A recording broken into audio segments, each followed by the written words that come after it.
Então, pessoal, capítulo 5, advecção e difusão tridimensional.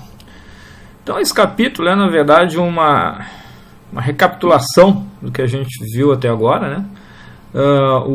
O livro aproveita para apresentar a formulação completa para um volume tridimensional, né? E eu acabo usando esse capítulo 5 mais como uma revisãozinha rápida, né? Dos principais passos que você tem que fazer numa discretização e a preparação das equações para a solução, tá? Então, basicamente é isso, não tem nenhum conteúdo novo, a gente só vai revisar o que está vendo e fazer uma aplicação disso para um volume tridimensional. Então, a equação tridimensional, né, de advecção e difusão, por uma variável φ, qualquer aí, a gente tem trabalhado com a temperatura, tá?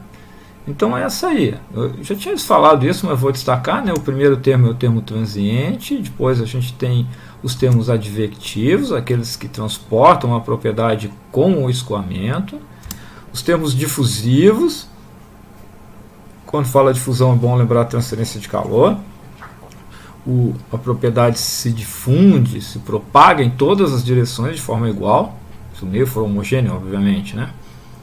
E um termo fonte lá que você pode colocar para essa variável estar aumentando, diminuindo o volume de controle. Tá certo? Então não é novidade, essa equação a gente já conhece, já tinha tratado com ela. E agora estou apresentando ela tridimensional.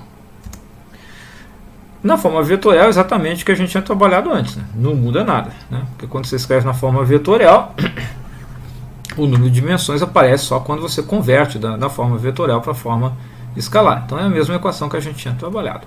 Não vou entrar em detalhes da integração aqui, tá? Já fiz isso lá no capítulo 3, integrei umas 2 ou 3 vezes essa equação, tá? Agora eu vou direto aqui. Então, ó, o primeiro passo, né, seria integrar no espaço e no tempo a equação.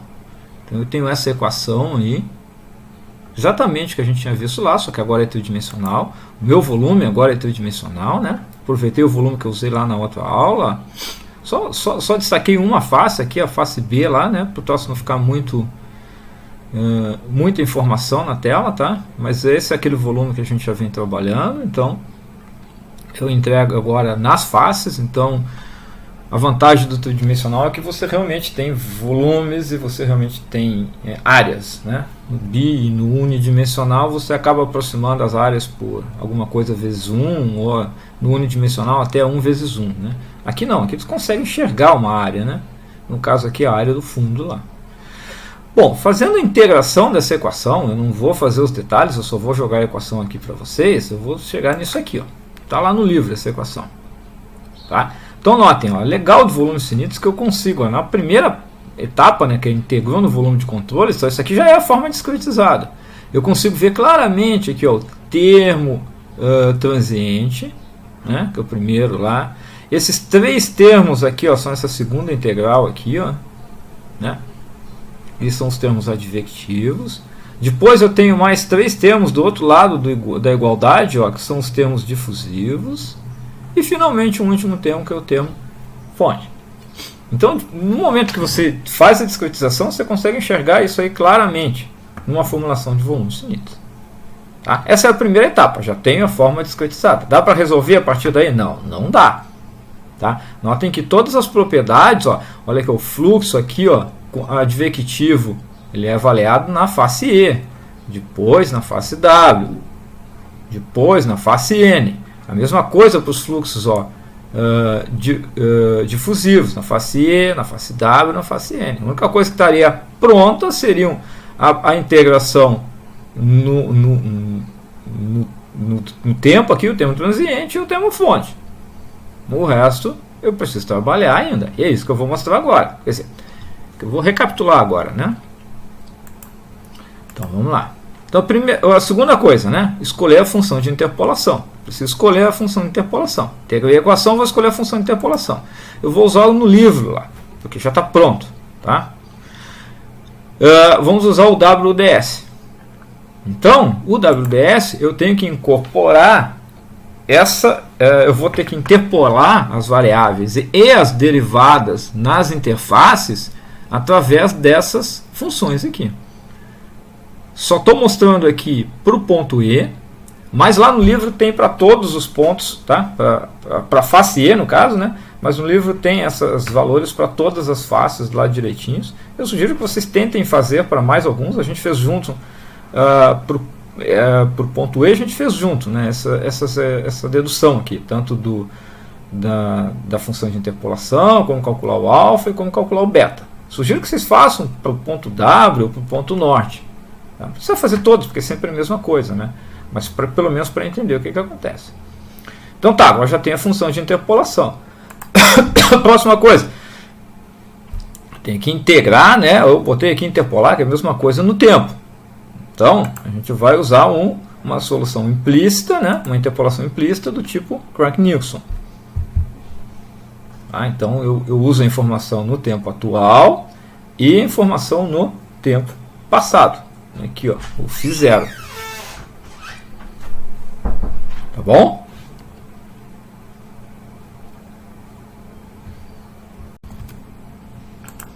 O quarto passo, então, é combinar todas as equações e organizar. Então eu vou repetir elas todas aqui, ó. A forma discretizada, né? Equação discretizada, completa. A interpolação espacial e a interpolação no tempo, né? A integração no tempo. Como é que eu faço? Eu pego essa equaçãozinha e jogo ali. Pego aqueles outros dois ali e jogo lá na forma discretizada. E aí junto e organizo isso aí tudo. Não vou fazer aqui. É um exercício que eu sugiro que façam. Tá? É importante. Não adianta ficar que nem papagaio, só repetindo o que está lá no livro. Você tem que, pelo menos uma vez na vida, fazer essa etapa, esse passo completo aqui, para entender o que está acontecendo. Se o tridimensional dá muito trabalho, faz bidimensional, né? E já resolve. É uma trabalheira? É, mas faz parte, né? É o jeito que a gente aprende. Então, no momento que eu fizer isso aqui, eu me livro de tudo que está avaliado nas faces, em função, né? Eu interpolo tudo que está avaliado nas faces em função das variáveis no centro dos volumes. Ó. P, E, aí as equivalentes, né, para o W, norte, S, vão aparecer o φN, φS, φW, φF, vão aparecer todas elas com o índice maiúsculo, indicando que é a variável no centro do volume de controle, indicando que é a variável que será resolvida quando eu tiver o meu sistema de equações. Ó. Então, quando eu juntar isso aqui tudo, eu vou poder depois organizar dessa forma aqui. Ó. Organizar a equação em coeficientes aqui, que multiplicam φP, φE, φW, φN, coisa e tal. Notem que todos aqui têm um tetazinho aqui, menos os que vêm da integração do termo transiente. Ó, aqui é 1 e aqui é 0. Essas aqui não tem o teta, o resto tudo tem o teta. Tá? Então é um mundaréu de coeficientes, tá? Esses termos são bastante grandes, eles são descritos em detalhes lá no livro, a gente já implementou isso várias vezes, todos os anos o pessoal implementa, então até onde eu sei não tem erro nenhum lá no livro, é só pegar aquilo lá e utilizar, que vai ser o trabalho de vocês. Bom, eu tenho que falar um pouquinho agora, não, ainda dá para agrupar mais, né? Para não ficar trabalhando com esse termo muito grande aqui, né? A gente agrupa ele, ó. Esse aqui que a gente chama de somatório de ANB, φNB. Seria quem? Os coeficientes vezes as variáveis dos vizinhos. Vizinhos de quem? Vizinhos de P. Tá? Porque NB vem de neighborhood. E aí a equação fica mais compacta. Vejam que uma equaçãozinha, a quantidade de informação que tem numa equaçãozinha dessa aqui é gigante. E isso aqui não é exatamente uma equação, ela é um sistema de equações. Esse carinha em vermelho aqui representa um sistema de equações, porque ela é, na verdade, uma equação para cada volume da malha. Tá?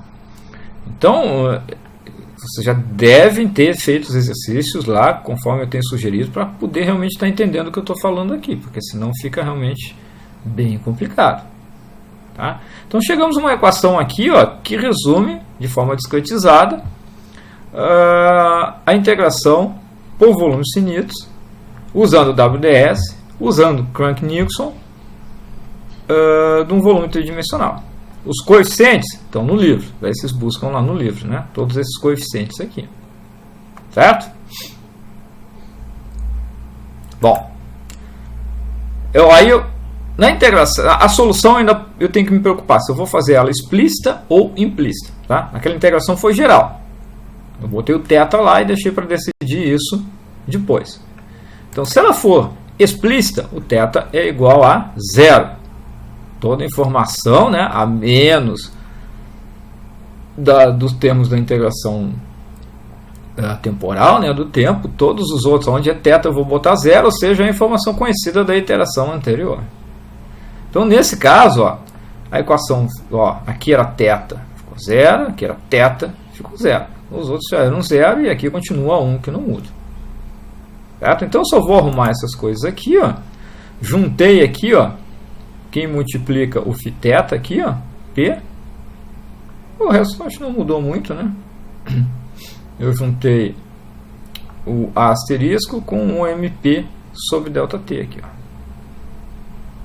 Certo? Então, simplesmente trabalhando com aqueles coeficientes todos lá. Bom, lembram? Eu tenho que manter a positividade dos coeficientes para garantir a solução aí, né? Então, na verdade, isso aqui está garantindo a positividade desse coeficiente que multiplica o φ0 aqui. Esses aqui também são importantes, né? Eu manter esses caras positivos aqui também é importante, que eu falei lá junto com as funções de interpolação. Então, lá nas funções de interpolação eu me preocupo com esse. Aqui eu tenho que me preocupar com esse termo aqui, que também tem que ser positivo. Não sei se foi o melhor termo que eu coloquei aqui, pode confundir com esses aqui, mas a ideia é que isso aqui seja positivo. E para isso ser positivo, eu tenho que escolher um ΔT aqui, ó, que seja menor ou igual a MP sobre asterisco P. Tá? Feito isso, a minha solução está ok. Eu consigo resolver ela de forma sem muito estresse, tranquilo. Tenho grande chance de que não vou ter problemas de convergência durante a integração. Quando você está integrando, você não está convergindo, né? Mas não vou ter problemas durante a integração. Eu não estou iterando, né? Estou integrando.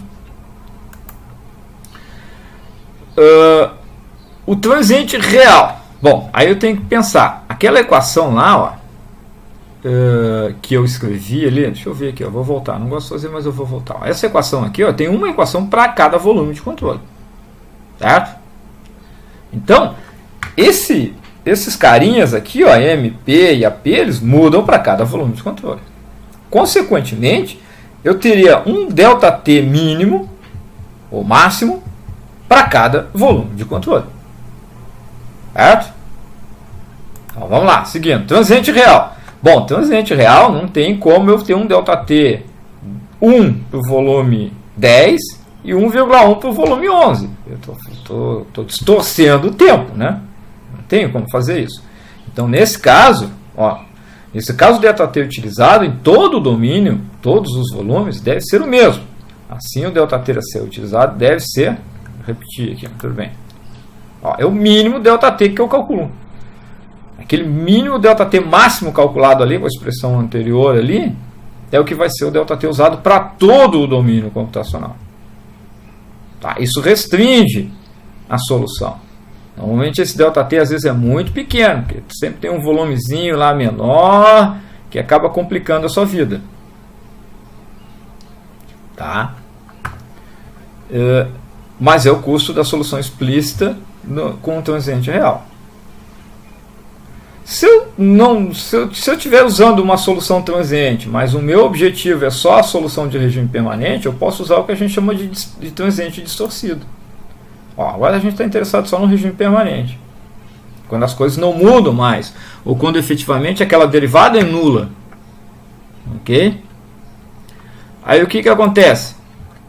Podemos então, para cada volume, utilizar o máximo ΔT que garanta a convergência do problema. Ó, garanta a positividade dos coeficientes. Daquele coeficiente que multiplica o φ0 ali. Então fica distorcido, porque foi o que eu falei antes. Ó, o volume 10 o ΔT é 1. No volume 11 o ΔT é 1,1. No volume 12 ele é 0,5. Então essa solução ela é completamente distorcida. Mas quando eu alcançar o regime permanente, a derivada do tempo desaparece. Então isso deixa de ser importante. Tá? O termo transiente deixa de ser importante.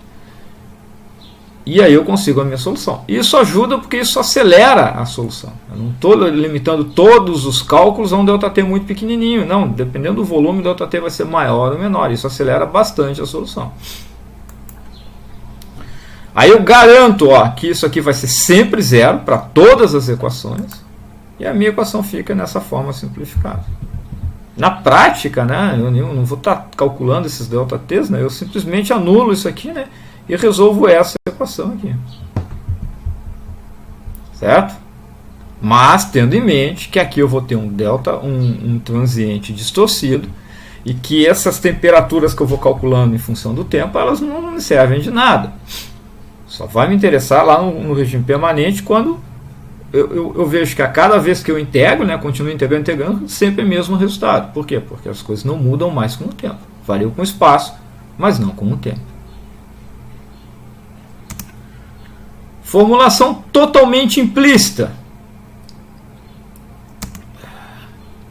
Θ igual a 1. Né? Se θ igual a 1, o que aconteceu? Aqui já era 1, esse cara virou 1, esse cara virou 1, aqui já era 0, lá não tem isso. Tá? Organizando, né, eu juntei, passei pro lado de cá. O que eu fiz aqui? Não, passei, compliquei a vida aqui. Não. A única coisa que eu fiz aqui foi substituir o AP, né, pelo valor dele. Está lá no livro esse valor dele aqui, né? Eu substituí aquele AP asterisco ali, ele tem esses termos aqui, né? O AP asterisco é um negócio meio grande aqui. Notem que aí eu posso simplificar esses dois termos aqui, Esse aqui já desaparece da minha conta. Dando mais uma arrumadinha, né? No final eu vou ficar com essa equação aqui. Então aqui é a forma totalmente implícita. Qual o ΔT que eu vou usar? O que eu quiser. O ΔT eu posso usar o ΔT infinito aqui, que em teoria eu conseguiria a solução. Não é bem verdade, às vezes diverge, como eu já falei bem para vocês, tá? Então é justamente isso que eu falo no próximo slide. Isso e mais algumas coisinhas, né? É a formulação mais utilizada. Por quê? Porque ela, de uma forma geral, ela é a mais eficiente. Pelo menos para os problemas que a gente está acostumado a trabalhar aqui com fenômenos de transporte, né? É a formulação mais eficiente. Tá? Não é que todo mundo usa implícita. Não. Em alguns casos que a explícita pode ser vantajosa. Mas para nós, que esses problemas que a gente resolve aqui do dia a dia, a formulação implícita é a mais eficiente em termos de tempo de solução, estabilidade da solução, convergência, coisa e tal. Então, normalmente, inclusive é o default do Fluent, né? No OpenFOAM depende do solver, vai ser o default ou não, né? Como eu falei, essas coisas não são absolutas.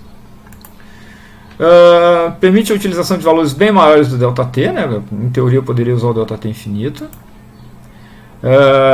Várias equações diferenciais estão sendo resolvidas simultaneamente. O ΔT pode ser utilizado como um fator de relaxação. Quando tem várias equações diferenciais sendo resolvidas, a convergência começa a ficar complicada. Então aí fazer o ΔT infinito aí, cada equação converge com uma taxa diferente, né? E o troço explode. Então o que eu faço? Eu uso esse ΔT como um fator de relaxação. Eu vou desacelerando, vou forçando mais iterações para poder obter a solução do problema. Sistema de equações algébricas ser resolvido. Bom, se eu quero se me interessa a solução transiente, cada uma dessas iterações que eu estou fazendo para obter, para avançar no tempo, eu preciso resolver o sistema de equações algébricas com total precisão. Eu não posso distorcer a solução. Eu tenho que calcular com precisão. Isso tem um custo computacional. Tá? Principalmente que se usa métodos iterativos, então a gente acaba fazendo muitas iterações. Certo? Se eu só quero a solução de regime permanente, bom, então é aquela história, é que nem eu tinha falado antes por explícito. Esses passos de iterações, eu não vou guardar esses transientes. Eu não quero isso. Isso é lixo. Tá? Não é lixo, mas é valores auxiliares. Então, Eu não preciso resolver o sistema de equações com precisão. Eu posso fazer algumas poucas iterações no sistema linear, né? E avanço, integro no tempo. Faço mais algumas iterações, integro no tempo. E assim vai. No final você fez muitas iterações no seu sistema linear e ao mesmo tempo que você vai fazendo iterações, você já vai corrigindo os coeficientes. Então eu avanço muito mais rapidamente até a condição de regime permanente.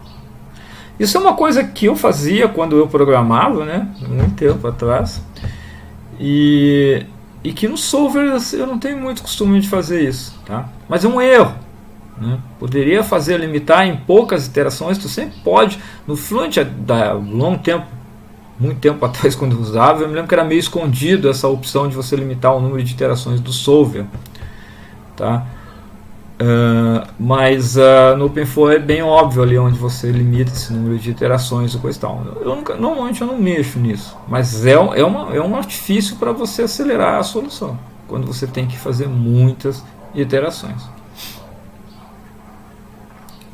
Eu ia falando outra coisa. A questão agora lembrei que isso é bem importante. Quando você está resolvendo, você não quer o regime permanente, tu não quer o regime transiente, só quer o regime permanente. Não fiquem guardando esse lixo, né? Eu vejo que o pessoal às vezes pega um ΔT bem pequenininho e salva aquilo um monte de vezes. Aí rapidinho você tem alguns gigas no teu HD lá, ou pior, alguns gigas no HD do laboratório. Eu sempre conto uma história todo ano de um cidadão que a primeira vez que ele foi simular, ele travou a máquina. Na verdade, travou a área dele. Professor, não entra. Como não entra, cara? Não entra. O que você fez? Eu botei para rodar. Aí eu fui lá, ele tinha posto um ΔT bem pequenininho, uma malha gigante.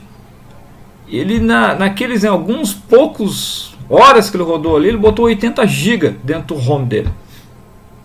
Tá? Então, aí travou, ele não conseguia simplesmente entrar porque e pior, ele ainda botava as coisas no desktop. Então ele tinha 80 GB no desktop, daí ele não entrava, porque o desktop ficava carregando 80 GB. O desktop não vai carregar 80 GB, né? Então tem que tomar cuidado, tem que saber o que está fazendo. Por isso que eu acho a importância desse curso, de você programar e de você ver essas coisas, sentir na pele. O usuário do software, ele não vê muitas coisas, tem uma visão bem geral de algumas coisas, tá? Então é importante fazer o código de vocês.